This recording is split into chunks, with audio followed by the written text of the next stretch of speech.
What is up, everyone? Are you guys excited? You know, I love horror movies, and we get to watch yet another sequel. Earlier this year, remember that? We all watched Pet Semetary, the Washington Capitals, and then we got to watch the sequel about a month ago, Pet Semetary II, the Washington Capitals. We buried them a second time, and then, look who's back for one last scare. It's Pet Semetary III, the Washington Capitals. Are you worried? Absolutely not, because you should have never been worried. We factored this into our big bets. Part of the reason I was so comfortable putting a stack on the Washington Capitals to miss the playoffs is because they're so god-awful. They're never favored in any game. I knew they would be favored max 2 games the rest of the season. And now they're not going to be a favorite the rest of the way. Whether it's road against Buffalo, home against Boston, Tampa, and then even on the road against Philadelphia, they will be considerable underdog. That's how awful they are. So how did they win? The same way they won before the 6 losses in a row. Lindgren had to stand on his head. They got dominated all game, and they were able to come out with the 2 points. Good for them, but it's another reason you don't need any more. Every Monday, I come in, I say, if you bet money lines, you're a donkey. I know some regular pizzeria guys need them, but just look at the card last night. President's Trophy leading New York Rangers lose to the dismal Islanders, and then the Anaheim Ducks just straight up easily beat the LA Kings. Remember I said that. The worst team in the league, not in a tough, can easily beat one of the best teams in the league. So Chicago beats Dallas, Anaheim beats LA. It can happen any single game. So if you're parlaying money lines, consider your account finished. Now, as the rest of the night went, it was one where we can just try to keep our head above water and live to sniff another day. Not my finest work, but we were able to get some of those things. We got the under for the 3rd straight time, the under 6.5 in the Carolina-Boston game with the under on the DeBrusque point. So we're able to get that plus money in there. We got the Kucherov points. We just weren't able to add the Braden Point points. We got Lucas Raymond at the very end there. Didn't get the Larkin point. And then we were damn close for that Lafreniere assist with the Panarin 2 points, but Varlamov played fantastic, so we missed out on those. We got the Kuzmenko with the Kadri, but we didn't get the Kempe Kopitar. So it was a mixed bag. I know, take it easy, but think about it. That's been one of my worst nights. A night where we hit like 3 or 4 bets. That was one of my worst nights. And now we can live to sniff another day, and that day is today, Wednesday. There are 3 games on this slate.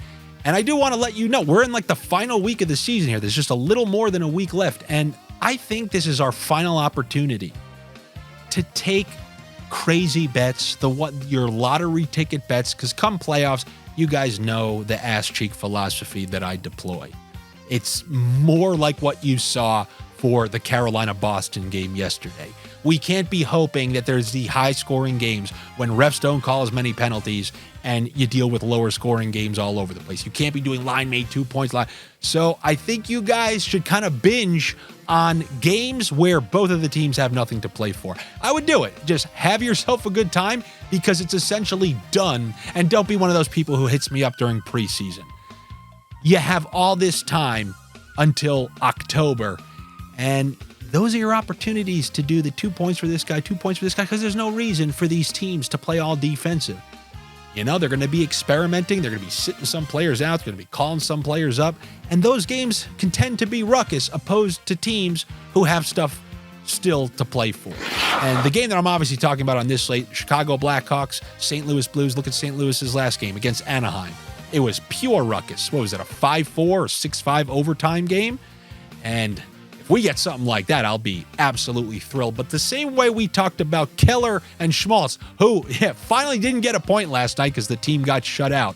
But Bedard and Kurashev playing on that top line, top power play, as long as that's a duo that's in plus money, when you take the both of them for a point, I really think that's a good deal. Now, they moved Jason Dickinson down from the top line, so if you really want to get squirrely, you can try to take the under on his point because they moved Donato up to the top line. But both of those guys for a point, I think, is a pretty good deal. And if you're looking for a bigger payout, we'll go over there to St. Louis because, you know, if you're on the second line, 2 players on the second line, and you play on the top power play, to me, you may as well call yourself the first line. There's no difference to me if, as I talked about many different occasions, 2 players on the top line are on the top power play. 2 players on the second line are on the top. To me, they're both the first line. I don't care. And we'll look at that once again in Vegas once we get to that game next. But in this game, you guys know these players. I've been talking about them all. I mean, they were on the stack top line with Thomas, but now they're both together on line 2. There's going to be no Jake Neighbors in this game. I think he's injured, shut down for the year, essentially. But you give me the over 1.5 points for Pavel Buchnevich. You guys know what I like. If I see a player at 1.5 points and he has a line mate, a correlated line mate who's also on the same power play, preferably top power play, and that guy's assist is in the plus money, yeah, you give me that. You give me the over 1.5 points for Buchnevich with the assist for Jordan Kyrou, and that's a bigger plus money payout in that game. We can hope that there's ruckus in this game, but as they said in Shawshank, hope can kill a man. Hopefully that's not any of us. Now, let's go to another game. This is the Vegas Golden Knights Edmonton Oilers game. Now, there are playoff implications at stake here, but the big X factor is it looks like Connor McDavid is going to be, I think he's day-to-day, resting, semi-injured, but not really, because they know their positioning. They're probably not going to catch Vancouver, extremely unlikely.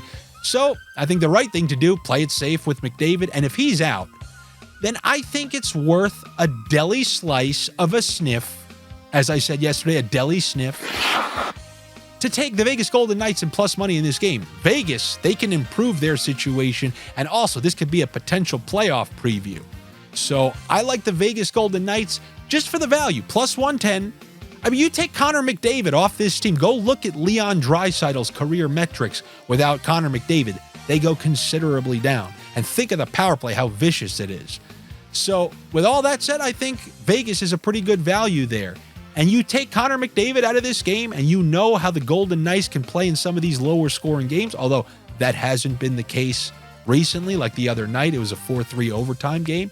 And I know this is counterintuitive to any game that you see played in Edmonton, but you remove Connor McDavid from that ice, and I'm going to be taking that under 6.5. So I like the under 6.5. And remember, don't take the Golden Knights with under 6.5. If you have to parlay them together, you take the Golden Knights at under 7.5. Because if you take the 6.5, you're wasting a goal. There's no total that you can win by 1 and use all 6 goals in an under 6.5. Either you win 3-2, which is a 5.5, or 4-3. If you win 4-2, you could say you're using all 6 goals, but then at that point, you should have taken the puck line. So if you're going to combine money line totals, it's Vegas and under 7.5. Trust me, don't put any questions. People tried doing it and then realized, oh yes, I am a donkey. So just fast forward, Vegas and under 7.5 if you want to combine those. And on Vegas' side, I said store this last time when we found out that Barbashev wasn't on the top power play. They got Hurdle on that top power play. And just like Kyrou and Buchnevich, him and Chandler Stevenson, both together on line 2, both together on power play 1, that's as good as a first line for me. The only problem is I didn't see Stevenson's point prop listed very early. Sometimes they add players. But if they add Stevenson, he is a pass-first guy, and he takes faceoffs a lot, so you can get that free point. So then I would prefer Chandler Stevenson assist with a Tomas Hurdle point. But that is contingent on Chandler Stevenson's point props being available. So that's what I like there. And then in the final game, we got the Arizona Coyotes, who just got shut out in Seattle. Now they have to play the very next night against a Vancouver team who I think's got to be feeling good about themselves. That was a great come-from-behind win against the Vegas Golden Knights. Looks like they got that tops in the division right now. Not in the conference, but tops in the division. And after scoring those goals, we missed out on this one. I was wrong about this one in Arizona. I'm going right back to it. Do pizzerias take over on team totals? I know they take totals, and I know they take money lines. I think they take puck lines. Do they take team totals? I'll have to call the pizzeria and see. But I'm going to go with that over 3.5 goals for the Vancouver Canucks against this Arizona team who has nothing to play for, just played last night, just got shelled. I don't see any reason why the Canucks wouldn't be able to score against them. And I've been taking the Garland for 2 points, Miller for 2 points. They cashed that for me last time, but the price just isn't worth it in this game. On the other side, they got shut down last game, but we didn't take it. So the Schmaltz-Keller point, both of them to get a point. I brought that up earlier. It's in plus money once again. So unless you think they're going to get shut out 2 games in a row, And not a bad value. Not a bad value there. And that's what I have for you here on a Wednesday. Good luck to you. Better luck to me.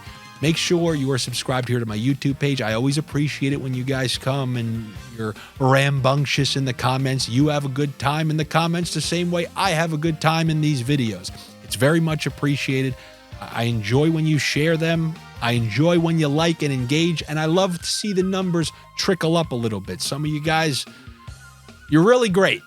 You're really great, and that's the extent I'm going to compliment you, okay? Don't say I ever complimented you, but I'm very happy with how positive many of you are to kind of welcome people into this sniffing community. But don't think this is one of this is we're not going to start taking buses out to, do ayahuasca and all that crystal rubbing stuff. We're not doing any of that. But it's become a pretty funny sports, hockey-centric sniffing community that I've been enjoying. And you can see the fruits of all that on the Patreon, where there are so many people now. So many of you have came that it's a war zone in there in a good way. So many people are bringing relevant information, and without me, who knows? There's going to be a mutiny. There's going to be Sniff Central, across the street because I didn't patent the name. You guys are going to sue me to use the Sniff Central name. Then I'm going to be a minority owner of my own Green Bay Packers thing. But if you want to be a Green Bay Packers minority owner, AKA a part of the Patreon and everything that's going on over there, it's patreon.com/Andy Francess. I always leave the link in the description of these videos. And then there's my face that comes up on a $100 bill. If you click that, it will take you there. And hopefully I see you guys over there. If not, do not worries. Do not worries. No worries. I will be back with you tomorrow. Take it easy, good luck, and I'll talk to you later.